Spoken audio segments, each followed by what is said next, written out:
जी, मैं इस टाइम कोहे तूर पे हूँ और अभी सुबह फ़जर की नमाज़ पढ़ लिया।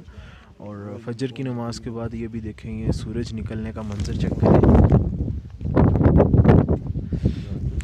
यहाँ पे ये किस्म का मौज़ा कि तीन तीन जो रंग चेंज करता है कोहे तूर दिन में। अभी साइड से देखेंगे तो ग्रे, जैसे ये सूरज निकलेगा तो पूरी वादी सुर्ख हो जाएगी।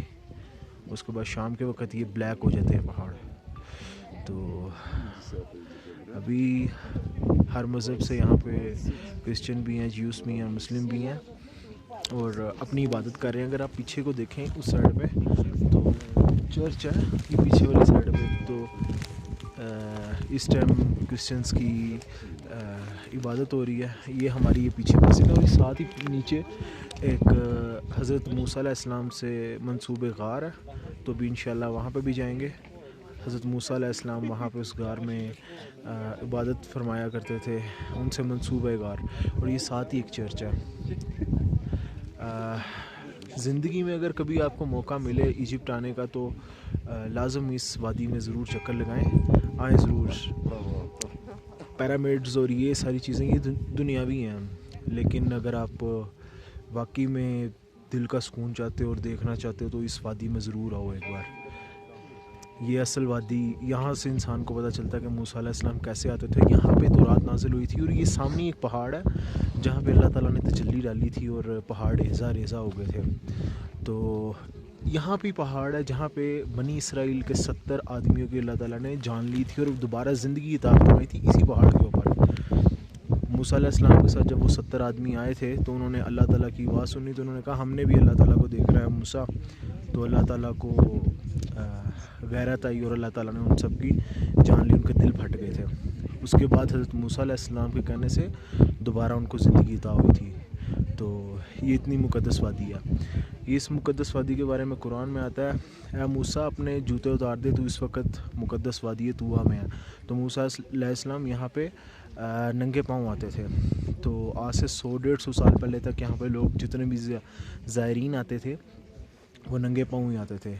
लेकिन एक सदी पहले तमाम मकतबा फ़िक्र के उलमा और तमाम मज़हब के उलमा ने ये फ़तवा दे दिया था कि आप जूतों के साथ भी आ सकते हो, चाहे वो क्रिश्चियनिटी हैं, यहूदी हैं या फिर मुस्लिम्स हैं, क्योंकि बहुत सारे हादसा होते थे, नुकीले पत्थर और शदीद सर्दी से जान चली जाती थी लोगों की।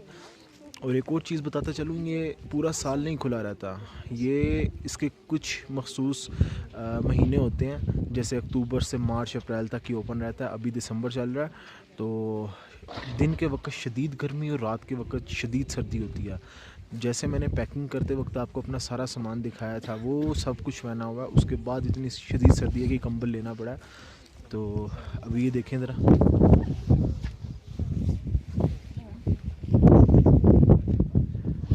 ये पूरी वादी है। और वीडियो में तो वैसा कैप्चर नहीं हो सकता, लेकिन जो खुद आप आके देखोगे रियल, उसकी तो बात ही बाहर ही हो रहा है ना। तो ये आपको पीछे से आवाज़ें आ रही होंगी, ये क्रिश्चियन अपनी इबादत कर रहे हैं इस टाइम।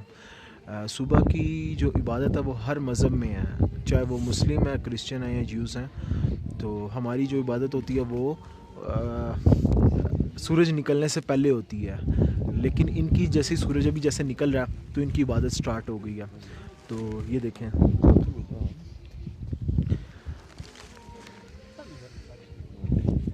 बहुत टूरिस्ट हैं यहाँ पे। और पाकिस्तानी सिर्फ मैं ही हूँ यहाँ पे, यहाँ एक और भाई हैं, लेकिन वो पाकिस्तानी निज़ाद ब्रिटिश हैं। तो यहाँ पे सिर्फ़ और सिर्फ मैं ही एक पाकिस्तानी हूँ। और बहुत कम आते हैं यहाँ पे लोग पाकिस्तानी, क्योंकि ये बड़ा कठिन रास्ता है और रात के वक्त यहाँ पर सफ़र करना पड़ता है। और जो रात की ट्रैवलिंग आप करते हो और तकरीबन 3 घंटे तक आपने पैदल ये कोहे तूर पे आना होता है। माइनस में टेम्परेचर चल रहा होता है, अभी मेरे हाथ फुल टाइम फ्रीज़ हुए पड़े हैं, लेकिन वीडियो बना रहा हूँ सिर्फ आपके लिए, क्योंकि वो जो लोग नहीं आ सकते हैं वो यहाँ से देख लें कि मूसा अलैहिस्सलाम किस जगह पे आते थे। ये इतनी मुक़द्दस जगह है कोहे तूर।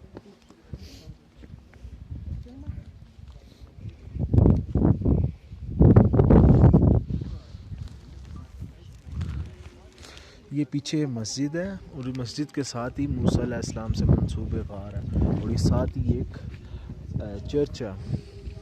देखिए यहाँ पे भी इबादत चल रही है उनकी। ये आई थिंक सो क्रिश्चियन है या यहूद है, नो आइडिया। तो बहरहाल इनकी भी इबादत का टाइम शुरू हो गया होगा। तो ये सूरज की तरफ देख के, मशरिक़ की तरफ देख के इनकी इबादत है। तो ये अहले यहूद के लिए उतना ही मुक़द्दस है जितना मुसलमानों के लिए गारे हिरा आप कह सकते हो। हमारे कुरान पाक गारे हिरा में नाजिल हुआ था, पहली वही जो नाजिल हुई थी। इनकी जो तारात नाजिल हुई है वो जब ये कोहे तूर पे हुई है, तो इनके लिए उतना ही मुक़द्दस है। तो यहाँ पे नए शादीशुदा जोड़े भी आते हैं यहूद के, तो बड़ा मुक़द्दस मानते हैं इस चीज़ को। खैर हमारी नज़र में भी ये मुक़द्दस है और कुरान में जब कह दिया गया इसकी मुक़द्दस है तो हमारी नज़र में मुक़द्दस है। नीचे सेंट कैथरीन एक चर्च है जहाँ पे मूसा अलैहिस्सलाम को दरख्त में से आवाज़ आई थी अल्लाह ताला की, दरख्त आग की तरह रोशन हो गया था। वो नीचे सेंट कैथरीन एक चर्च है उसमें है। और साथ ही हज़रत हारून अलैहिस्सलाम का वहाँ पे मकाम है। जब हज़रत मूसा अलैहिस्सलाम यहाँ से कोहे तूर से नीचे उतर के गए थे और 40 दिन का अल्लाह ताला ने चिल्ले का वादा किया था, 7 दिन और बढ़ाए थे, तो सामरी जादूगर था उसने नीचे बछड़ा बना लिया था। तो हज़रत मूसा अलैहिस्सलाम गए हैं तो लोग परस्तिश कर रहे थे, तो हज़रत हारून अलैहिस्सलाम की दाढ़ी और सर मुबारक के जो बाल थे ना वो हज़रत मूसा ने नोचे थे, ये कुरान में आता है। तो वो मुकाम उधर नीचे ही है, अभी देखा है लेकिन जाने का भी शर्फ हासिल नहीं हुआ, लेकिन इंशाल्लाह होगा वापसी पे। तो हज़रत इलियास अलैहिस्सलाम का भी यहाँ पे है नीचे मकाम। तो सामरी जादूगर ने जो बछड़ा बनाया था वो बछड़ा भी आज मौजूद है। हज़रत मूसा अलैहिस्सलाम ने उसे तोड़ दिया था और आग में फेंक दिया था, तो अल्लाह ताला ने उसको इबरत का निशान बना के पत्थर का बना दिया था, वो नीचे है। अगर मौका मिला तो ज़रूर मैं उसको भी विज़िट करूँगा। ये देखें ज़रा, जैसे सूरज निकल रहा है और वादी की हालत चेक करें।